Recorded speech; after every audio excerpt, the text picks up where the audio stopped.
J'ai fait la pose d'une prothèse trapézométacarpienne pour traiter une rhizarthrose. La rhizarthrose, c'est une arthrose invalidante de la base du pouce. Et donc j'ai mis au point, il y a quelques années, une prothèse qui s'appelle la prothèse Maya, qui est une prothèse qui traite cette rhizarthrose. Et j'ai fait cet après-midi une démonstration, ce qu'on appelle une live surgery, pour démontrer la mise en place de cette prothèse.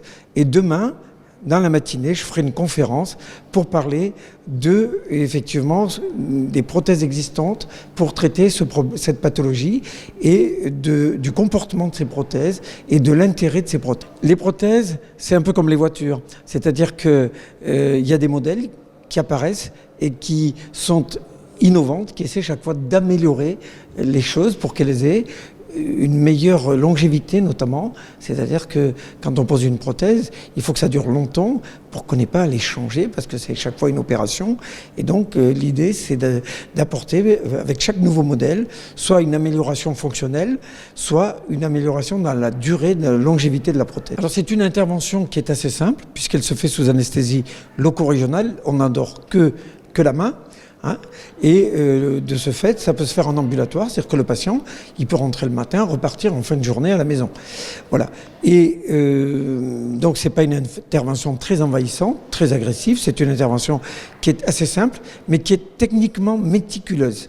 Il faut être très délicat dans la pose et la mise en place de cette prothèse, parce que c'est une prothèse qui est presque miniature, donc c'est délicat à poser.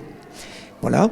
Ensuite, en ce qui concerne les suites de cette prothèse, il y a une immobilisation du pouce pendant 3 semaines, puis une auto-rééducation pendant les 6 semaines qui suivent. Et quand on arrive à la fin du 2e mois post-opératoire, le patient a retrouvé une fonction normale de sa main. Il n'y a pas véritablement de complications graves après mise en place de cette prothèse. Il y a les deux problèmes qui peuvent arriver, ce sont des luxations de prothèse, des déboîtements de prothèse, si elle est mal posée par exemple.